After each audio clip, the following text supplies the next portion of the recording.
Welcome back to the Freeform Project again today. The segment will be focusing on a couple different stories that I would like to link together. One of them in particular I will discuss first, which is the one that initially caught my eye. Since the judicial system in this country is so backed up and it is so efficient, I am calling note to a story that started all the way back in 2016. At that time, Eric Hines, a deputy U.S. Marshal, and Christopher Hutchins, a Clayton County police officer, say that Jamarian Robinson, a mentally ill African-American male, brandished a weapon, and they responded by shooting him 59 times. At this point, you can insert whatever thoughts you'd like.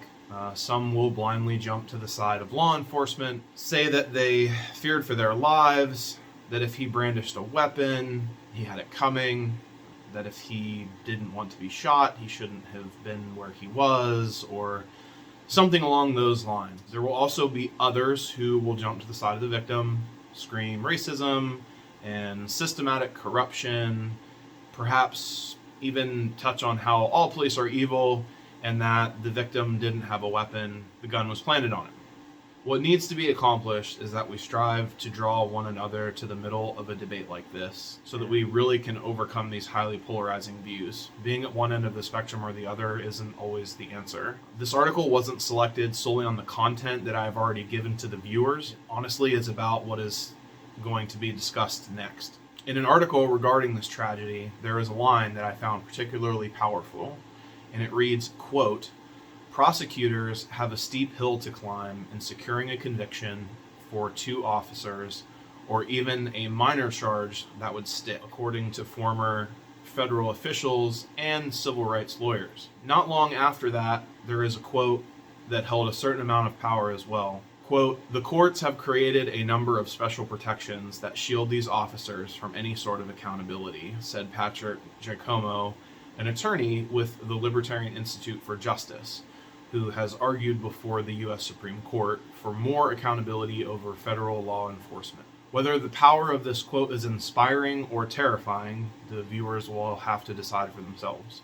Instances regarding federal agents that are prosecuted by the state typically are kicked up to the federal level, and more often than not, federal judges rule that in such cases, charges will be dismissed on the grounds that state prosecutors cannot charge federal actors for state crimes. Again, the viewers will need to decide how tyrannical this is. Try to keep an open mind and continue to listen. It's important to keep in mind that even if a federal judge decided to take on such a case, prosecutors would face another enormous hurdle that is unique to the federal system itself. And that is proving that a law enforcement officer is guilty of, quote, willfully, end quote, depriving someone of their civil rights. A police reform bill was in the works but failed to pass this year, which would have changed the language in the law from willfully to recklessly, which would drastically change the burden of proof for the prosecution in these type of matters. To further illustrate the circumstances leading up to Robinson's killing, the following should also be considered. His mother called the police when her son, who was suffering from schizophrenia, poured gasoline on the floor in the living room and was charged with attempted arson. He was not arrested. Only weeks later, Robinson allegedly pointed a gun at two Atlanta police officers after someone called 911 to report that he was harassing residents of an apartment complex. He wasn't arrested or taken into custody at that point either. So, up until now, the local police had shown a combination of restraint, compassion, understanding, or negligence.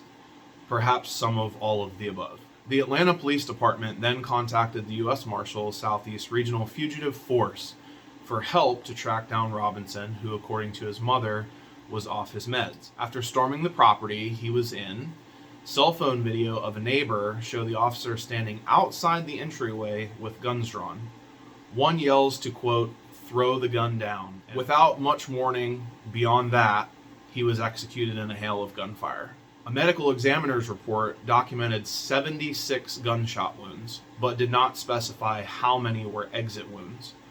So best case scenario, he was riddled with at least 38 bullets, if half were exit wounds, of course. The Fulton County District Attorney filed charges against the officers, claiming that there were 59 entry wounds. If a civilian had killed someone and shot them 59 times, they would be charged with murder. I don't state that as an opinion. It's a fact. And justifiable, quite honestly. If I claimed self-defense, but gunned down someone in a style that's akin to a gangland execution, I wouldn't be free. I also wouldn't be in a position that I didn't think I would face charges or feel that the case would be dismissed. There are so many countless examples that could be cited here, but one that particularly demonstrates the same type of disregard for human life is the tragic shooting of Daniel Shaver.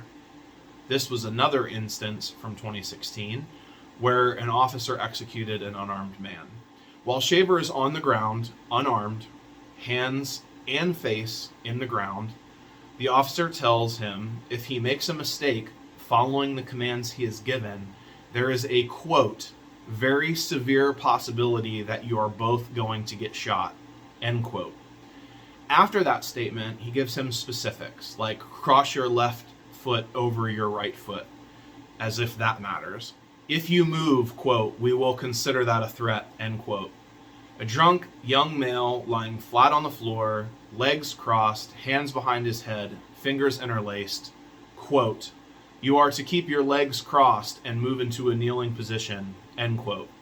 Now, I don't know about you, but I'm not even sure if I could get into a kneeling position without using my hands or uncrossing my legs. The man tries to comply, and as Daniel does so, he kneels and is screamed at because he, quote, makes a mistake by uncrossing his legs. The man literally breaks down into tears. He is told that if he doesn't keep his hands in the air, he will be killed. After all that, he then tells Daniel to crawl towards him. The defeated man does so on hands and knees, sobbing. Shortly after reaching the officer, he pleads for his life. The officer continues to yell commands and proceeds to give him conflicting orders. When he is confused and unable to figure out how to comply, he is executed. Daniel Shaver, again, was unarmed. He complied. He did what he was told. He begged for his life. He had surrendered himself to officers and then was promptly executed. As a powerful side note, the officer's rifle had the words, "You're fucked," inscribed on it. That fact was deemed inadmissible in court, and it wouldn't have been if it was a civilian, in my opinion. It would have served as a testament to their character. And honestly, maybe it should have here too, considering he's sworn to protect and serve, not murder. While there will always be arguments on both sides of matters like this, and there will always be those who blindly follow and do what they're told is right by someone else, there are facts in these cases. These stories were brought forward to demonstrate proven instances that show us what state and federal agents are capable of. As of October 30th of 2021, 616 people have been killed by the police. One should stop and wonder how many of those shootings were actually justified and how many more weren't. Maybe they weren't even recorded or reported at all. I suppose it's time to consider what action, if any, needs to be taken. Whether it's a mentally ill man executed in a hail of gunfire, or a man complying and pleading for his life to be murdered, or a man with someone on his back and neck for over 9 minutes pleading for air until he was suffocated, or a traffic stop where a woman stays perfectly calm while her boyfriend is executed in the passenger seat next to her and she just fears that she is next. Perhaps it's just being shot in the back while presenting no threat, or maybe it's being choked to death for selling loose cigarettes.